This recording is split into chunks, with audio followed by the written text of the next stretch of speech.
The whole town's chatting about Cincinnati. What a team, what a team, what a team. Each man and lady from 1 to 80, how they scream, how they scream, how they scream. Reds fans, welcome to another edition of We Love Our Team.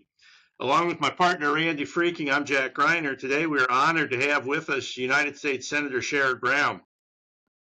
Senator Brown has served in the Senate since 2007. Senator Brown serves as chairman of the Senate Banking, Housing, and Urban Affairs Committee. He also serves on the Finance Committee, the Agriculture Committee, and is the longest-serving Ohioan on the Veterans Affairs Committee. Sherrod was born and raised in Mansfield, Ohio, where he earned his Eagle Scout Award and spent summers working on his family farm. He's married to author and Pulitzer Prize-winning columnist Connie Schultz. They live in Cleveland with their rescue dogs, Franklin and Walter, drive Jeeps made by union workers in Toledo, and have 3 daughters, a son, a daughter-in-law, 3 sons-in-law, and 8 grandchildren. Welcome, Senator Brown. Always love talking baseball, so thank you. All right, so just so you know, this podcast is a politics-free zone. As it should be. And we appreciate you taking the time to be with us. Senator, thanks for joining us. I think, as you might know, Mike DeWine mentioned you in a previous podcast as one of the great baseball fans that he has known throughout his career.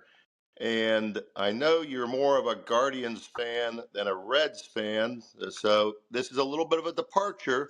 Yeah, right. But I have to admit, in doing my research, I learned that you are doing a great thing for a current Reds Hall of Fame member who is not in the National Baseball Hall of Fame, William Hoy. Can you tell us a little bit about that effort to get William Hoy into the National Baseball Hall of Fame? Yeah, sure. I love baseball. I love watching games now. I love baseball history. I probably know more about the game kind of from my childhood earlier than I follow. I mean, I still follow, but not. But one of the people I came across was a guy named Dummy Hoy. He grew up in a town south of Fenley, a little village called, I think, Houghtown or something like that, barely exists anymore. And he was deaf, and he played more than a dozen years. I think he played 4 or 5 years for the Reds. He played a long, long time ago. And he doesn't have Frank Robinson or Vada Pinson numbers. He doesn't have, obviously, Pete Rose or Barry Larkin numbers. But he played under this incredible handicap when nobody else that I know of did. And I think he earned his way into the Hall. So I have called. I mean, I don't have any influence with the Hall of Fame committee. It's not like, oh my God, a senator called us. But I just put his name out there and asked baseball to consider him because of that. And I just think that he's somebody nobody knows about his name. I mean, he went by Dummy Hoy because he was deaf. And dumb, I guess, is the term that people use now. If you can't, I mean, use then that you can't speak, you're DUMB, I guess. And so anyway, it's not the most important thing on my agenda, but it's something I put in front of the baseball commissioner. Yeah, he is probably the most accomplished deaf player of all time. You know, he played, like you say, he played over 10 years, and he played about 4 or 5 years with the Reds. He was a center fielder. He's one of the reasons that we now have signs from third base to home plate to the batter. Yeah. Yeah, because I think before him, they just screamed signals. Like they would say tomahawk, and that would mean bunt. Yeah. But it wouldn't work with Mr. Hoy. Yeah. So he probably did change the game. I don't know a lot about that, but it's just kind of cool. So anyway, I think it's tremendous because you are a big advocate with the Americans with Disabilities Act, which I've always thought should be called the Americans with Unique Abilities, but we won't go down that rabbit hole. Okay. Hey, Jack, why don't we talk a little baseball? Well, I wanted to know, you growing up in Mansfield, so I did a little research. Mansfield is about an hour and a half from Cleveland, but only 2.5 hours from Cincinnati. So I'm just trying to figure out, why a Cleveland fan? Why not a Cincinnati fan?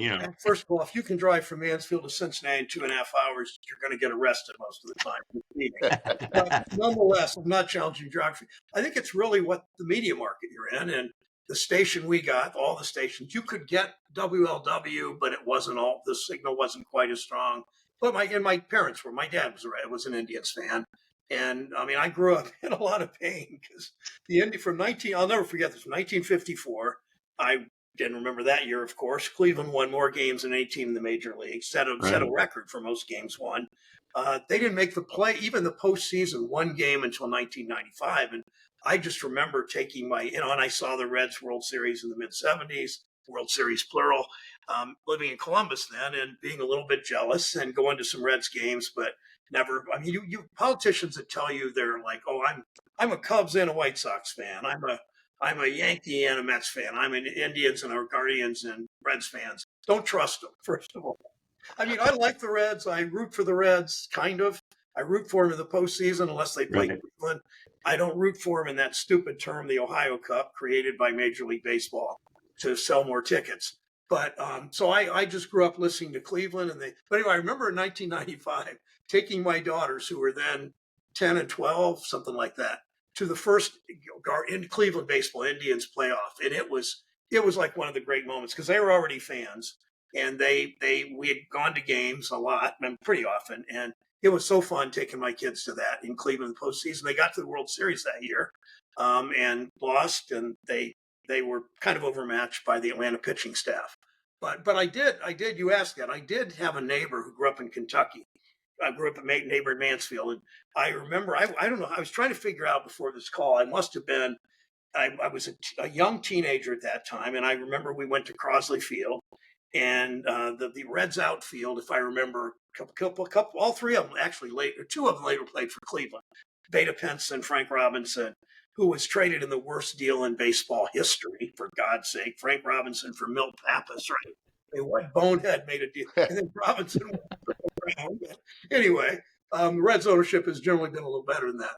But and they had Pete Rose at second, and I remember seeing at the Crosley Field down the road. I don't know why I still remember this, but I think there was a little bit of a kind of a whatever the opposite. The ball got stuck. Penson hit one down the first base line. The ball got stuck in the little out. I don't know what word I'm thinking of there, and he got a stand up triple. And watching him run, I mean, he's not Ellie De La Cruz, but watching him turn it on, coming around first, knowing he was going to get a triple. But I saw Rose that year, and Harper, and Rose was playing second, I think, and Gordy Coleman. I can't remember who else. But I mean, I love those old stadiums that had character. And we were talking before the show about how Cincinnati replaced it with like the cookie cutter, ugliest stadium in America. And then Jack points out Cleveland's Municipal Stadium, which competed for the ugliest stadium, but at least it was old, and it was built for the Olympics, I think. But anyway, is that right?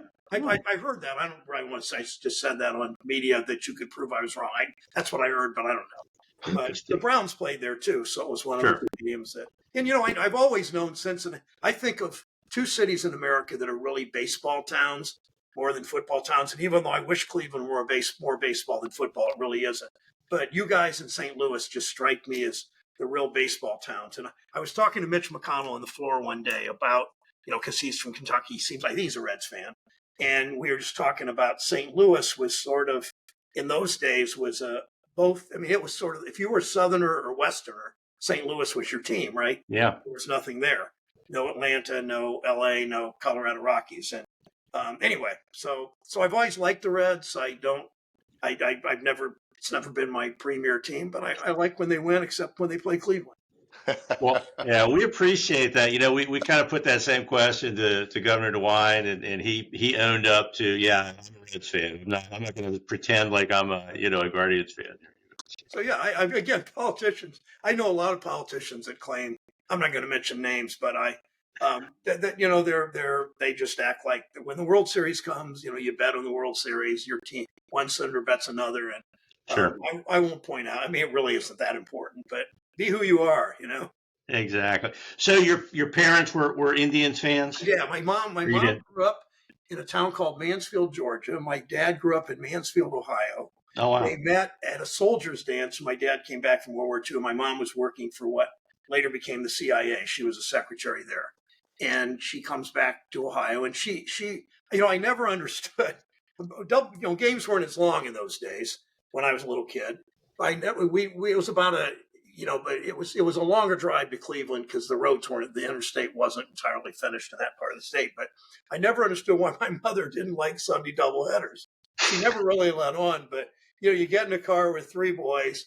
And she liked baseball, but she wasn't crazy about it like my brothers and me. But we say, we'd have two games, you'd get home 12 hours away. That's like the greatest thing in the world. Well, not that my mother wasn't, but she was a great sport about it. So anyway. What's not to like? I mean, what's not to like is Cleveland would often lose both games. That would be not to like.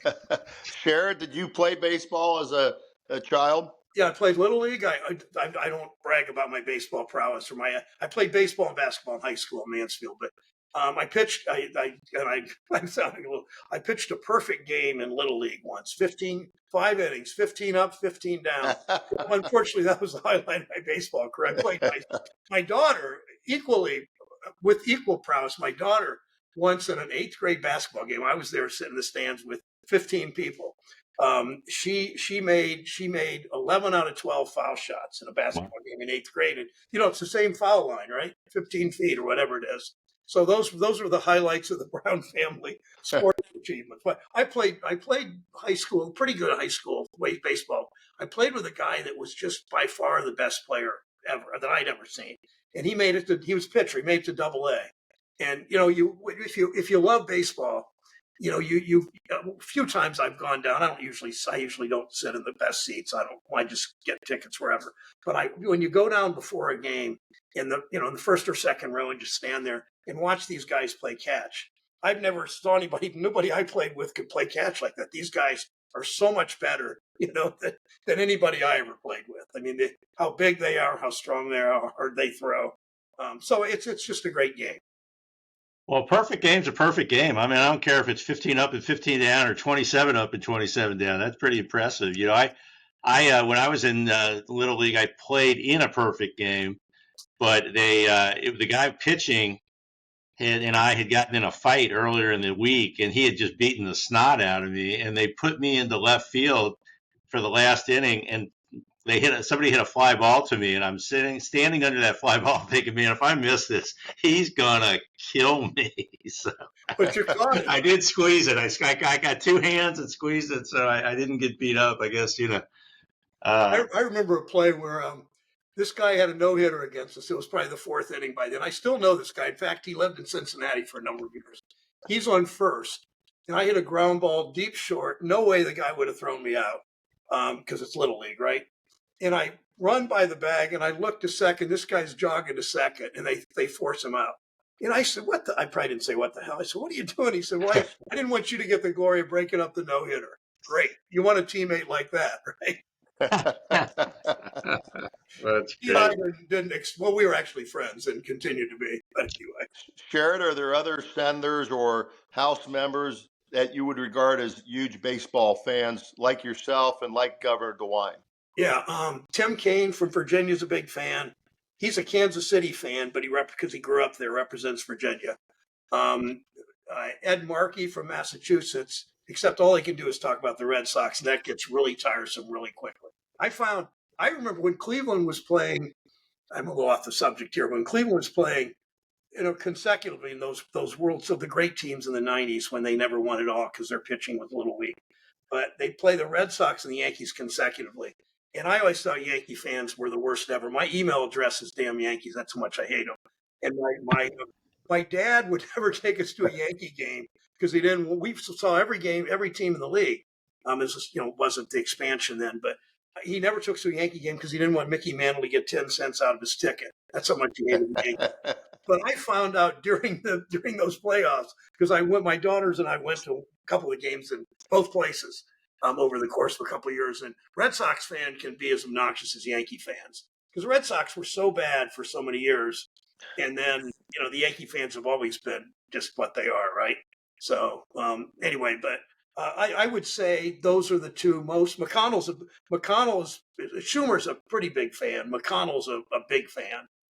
So I would say those are the ones that pay the most attention. Not as many as I would think. The world's, it's not moved on, but baseball's not I wish it still were the premier sport in America anymore. Football, I guess, is, and it hurts to say that. because I just love baseball and I like football, but I don't like kind of the way the sport is. Well, speaking of the Red Sox, I read that you once were quoted as saying, loving the Red Sox is like loving drug companies.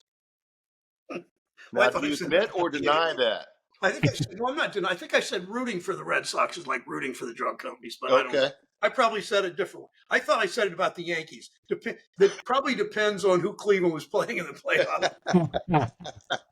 But yeah, I mean, you watch these fans and they just, Boston especially. I don't want to come here and trash another city, but what the heck? Um, Boston had gotten so used to winning. They were good in hockey, I think. I don't know much about. They were winning football. The Celtics were always good.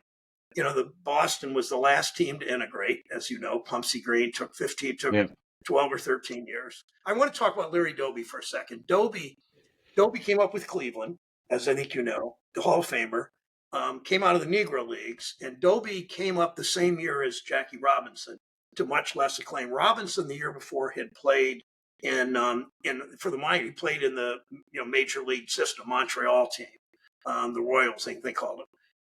The next year, or that year, Doby was playing for the Newark Eagles, Negro Leagues team, and Bill Veeck, the owner of Cleveland, signed him, and he left in the middle of a doubleheader, got on an overnight train, went all the way to Chicago where Cleveland was playing, and we went on the field. Nobody played catch with him originally, and then the second baseman Joe Gordon started playing. Then he had a pretty bad first year, half a year, and then he became a star. Hit the first home run of the black player hit in the World Series in '48, last time Cleveland won, and was sort of ignored by history because he was who's the second guy to walk on the moon, right? Who was the second black player? Cleveland there's a wonderful book written called My Team. It's about the '48 Indians, and it's Bill Veeck, Bob Feller, Satchel Paige, and Larry Doby, and their journey with each other, and how Feller would play Satchel Paige in those winter leagues when they went around and played in the off season. And they were the two best pitchers in the country, one white, one black, and had a lot of respect for each other. But Paige was however it was, nobody really knew by the time he got to the majors. I think in '48 he came, same year as they won the World Series. So just a lot of interesting history. One other thing go ahead. I'm sorry. Well, no, I was just going to say, I think that's a great point about Larry Doby because, I mean, I think Branch Rickey really did a lot to accommodate Jackie Robinson. I don't use that word negatively. I mean, I think it's a great example of, like, for example, having him play that first year in Montreal, much more integrated, much more progressive place than other alternatives. I believe that a guy named Dan Bankhead was a pitcher that they put on the roster to sort of another African American to kind of help. He had Wendell Smith, who was a reporter for the Pittsburgh Negro paper, travel with Robinson during spring training. And my impression is Doby didn't get any of that and just sort of got thrown into it, which is a whole different kind of experience. And Judge Jones, who was a circuit judge in Cincinnati, all got to know Robinson, and I think he worked for the Pittsburgh paper too. I'm not sure of that. He did. Is that right? Yeah. So Robinson, Doby didn't have those. I mean, it's hard to say advantages, because obviously it was. But yeah, so I mean, Robinson had played among all white players essentially on the field in AAA or whatever they called it then. It might have been called A then, I don't know. And but Doby was just thrown into it. And just imagine Doby's train run. I worked with both parties to pass this, of course, a Congressional Medal of Honor for Doby. And I learned more that imagine he got on that train in Newark and an all-night train to be in Chicago the next day. That's a long train ride.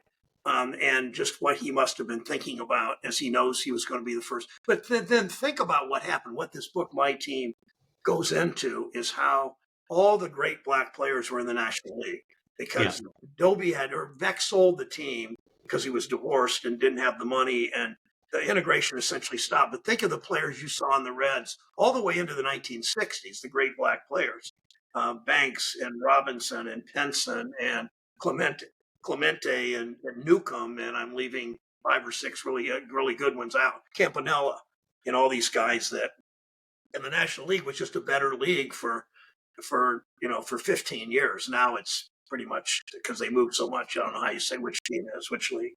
Yeah, I do a presentation every year to the Cincinnati Bar Association called Baseball and the Law, and we've done one on integration. And it's interesting to see the flip because, the American League won the World Series. Well, it was mainly the Yankees, but the American League won the World Series just consistently for a number of years. And then when the National League was quicker to integrate, it really flipped. The All-Star game completely flipped towards the National League. And it's no question. I mean, it's just no question. I mean, you think about teams like the Cardinals with Brock and Curt Flood and Bob Gibson, Cepeda, and they really took advantage of it. Did you ever meet Bill Veeck? I never met Bill Veeck. I met Gibson once, and I love this Gibson story. Gibson, I don't know if he told me this. We talked 5 minutes, or I read it somewhere. I just can't remember. But Gibson hated the All. Remember in those days, you came up with a team unless your owner was stupid enough to trade Frank Robinson for Milt Pappas. You came up with a team and stayed on that team, right? And Right. Gibson said he hated the All-Star game because he didn't want any other players to think he was a nice guy. And when in the All-Star game dugout, you're talking to each other, you're hitting together, whatever. Because I remember the story when Gibson faced Mike Schmidt. And Schmidt's first at bat, maybe in the majors, but first at bat against Gibson. Schmidt doubles in the first at bat, and he's standing on second, and he knows Gibson's stepped off the mound, just glaring at him. And Schmidt just couldn't look up; he just kept his head down because he didn't want. And then the next time Schmidt batted, he threw it at his head. I mean, he didn't hit him, but anyway. One shout I want to do for the Reds. We started something called My Brother's Keeper, and this came from a dozen years ago. We have about 15 chapters, and they're mentoring programs essentially for young black men around the state. And we get sometimes it's a local business that heads it up. Sometimes it's a local union or a local civic group. But in Cincinnati, the one in Cincinnati is the Reds. They host it. They do a lot for these kids. Barry Larkin comes in every year for it, at least the last 4 or 5 years. I usually go. I can't go to all of them, but I go to that. They get these kids tickets. They have lunch in the stadium. They get these kids tickets for the game. And Larkin and a lot of local businessmen. There's a guy named Victor Livesey, for vice president for the Reds, that's really engaged. And it's really a great thing. And we're trying to get the Cleveland Cavaliers to do the same thing in Cleveland, because to get these kids but it's mostly business role models and government role models, not Reds, because there's only we only have Larkin there. But Larkin always comes to it, and he's just a good citizen that way. And it's so cool. Yeah, Victor does a great job. He's head of HR for the Reds. Does a tremendous job. Does a lot of work with the Reds Community Fund and the community that helps underserved youth with educational programs and whatnot. Okay. Castellini's been really helpful too, both the father and mostly the son now, Phil. And they've really taken on as one of the many community things they do. And I think the Reds are unusually attuned to their community for a sports franchise. I remember years ago, Joe Morgan said, baseball has to be the best game ever invented because the owners have tried to ruin it for 100 years. And the Reds ownership is just a little bit better. I'll give them that. Except when they traded Frank Robinson. Did I mention that? Yeah. Well, was that a worse trade than the Rocky Colavito trade? Yeah. I mean, Rocky Colavito was not as good. I mean, Frank Robinson won the Triple Crown the next year, I think. Yeah. I think that was the year. And who the hell was Milt Pappas? Rocky Colavito trade was a huge disappointment to the headline. I don't know why I remember this, but it was 42 homers for 200 hits was the headline, because they got a guy from Detroit named Harvey Keene, who was I don't know if he ever won the batting title, but he's good at, but he kind of made it. And Colavito was never quite as good as we all thought he was, because he was a handsome guy, Italian, City's got a lot of Italians, he had a lot of home runs, struck out a lot, had a great arm. I mean, it was great fun to see him throw a guy out of third base or home plate, which is next to a triple, to me, the best play in baseball. A hit to the outfield, throwing him out at home. Yeah, absolutely. Harvey Keene went on to manage the Brewers in the early '80s, and that was the best. That was the best nickname for a baseball team, Harvey's Wallbangers. I'd forgotten. That's right. I always love that. That was great. So now, Senator, the burning question is: did you attend on June 4th, 1974, 10-cent beer night? I did not, but it was wait 70. Yeah, so they just did a bunch of articles of 50th anniversary. I did attend Rose's hit, the 4192 hit. I got to see that, which was a little more notable than beer night. I mean, how stupid could the owners have been? You can buy as many. I think you couldn't buy more than 6 in one visit to the concession. So you spent 60 cents, got 6 beers, and they had to forfeit the game because all ran out in the field, and it was about the dumbest thing ever. But people were struggling with attendance then. Yeah, I always think about that. Like I pull out $1 bill and I get 10 beers, So You can only get 6. Don't you can only get there's a limit. Well, I mean, they weren't totally irresponsible. So. Cleveland's owners. Well, Jack would probably give a 40-cent tip if he bought 6 beers. That's me. That's me. That's very generous, Jack. So, who was your favorite player growing up? Growing up was probably Colavito. Okay. I like Vic Power. Vic Power, my memory is in a doubleheader. He stole home, straight steal of home twice in a doubleheader. I don't know that's maybe my memory's a little fuzzy there because it was many, many years ago. Probably Colavito's my favorite player. I like Sam McDowell, the pitcher, who had the greatest stuff ever, but I think he had some alcohol issues. He never was good as he should have been. That was the Gaylord Perry trade, who went on to win the Cy Young for Cleveland. And I just think Cleveland's got the best player in baseball now, Jose Ramirez, who, he's one of these guys. He could have signed with the New York team or an LA team for probably $7 or $8 million a year more than he did. He signed with Cleveland, so he'll be in Cleveland his whole career, likely. And he's exciting. He's smart. He's a really good third baseman. He steals bases. He takes the extra base. He has power. He hits a lot of RBIs. He's great with the other teammates. So he's a real franchise player. And if they keep winning this year, Ramirez is not just the team leader, but the real star. So, and he started the All-Star game, as you know. So I loved Albert Bell because it was difficult off the field, but watching him play, he one year had 50 homers and 50 doubles. Nobody had ever done that. And that was the strike-shortened season. So but he was the most fun guy to watch. And Kenny Lofton that year was probably maybe he was more fun because fast guys are more fun to watch than power hitters mostly. At least I think so. Yeah, that's a guy that I think the Hall of Fame should be thinking about, Kenny Lofton. I don't know why he's not in. Yeah. Yeah, I mean, he was just such a tremendous. Guys, they play so many years, their lifetime average comes down. In the last, he kind of stuck around, and his speed was such a part of his game. And I assume his lifetime average is now in the 280s instead of 305.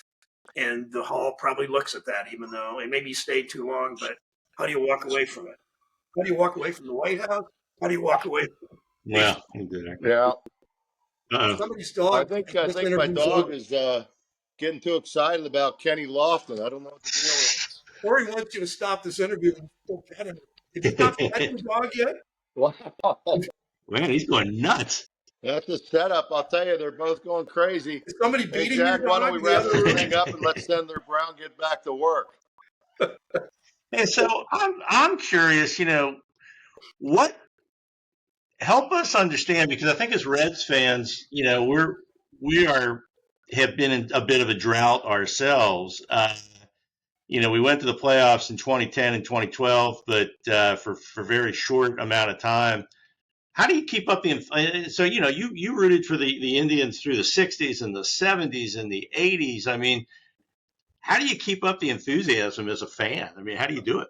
I love the way you do that. The Reds, you were saying basically, the Reds are a superior franchise. How do you continue to root for this inferior group of human beings? It's clear that was behind your question, Jack. And while you're asking, Randy walks away. What's fair about this? I don't know, because I love baseball. And hope springs eternal, right? You kind of think. And the thing is, Cleveland was almost always out of the race, essentially out of the race by the All-Star game. Back then, now there's so many teams make the playoffs. But Randy, he was just asking me a really insulting question. How do you ask by the superior Reds fans, how do you root for this inferior group of human beings that put on a Cleveland uniform all those years and all those drought seasons? I was really starting to like you two guys until that last. I love baseball. It's still fun to go to a game. I watch a lot of games on TV more than my wife thinks I should. But I just love the sport, and Yeah. every game's a new game, right? And the bad teams can beat the good teams, and maybe that's it. Yeah, I believe we've had one or two droughts in Cincinnati that lasted longer than 10 years, I would say. Yeah. But hey, thank you very much, All right. Sherrod. We appreciate your time We'll this do it morning. again sometime. This is great fun. Wonderful. Dummy Hoy for the Hall of Fame. That's right. Did I mention that trade, Frank Robinson for Milt Patrick? This All is right. great. Thanks so much. Thank you. Okay. All right. Bye-bye. The whole town's standing about Cincinnati. What a team, what a team, what a team. Each man and lady from 1 to 80, how they scream, how they scream, how they scream.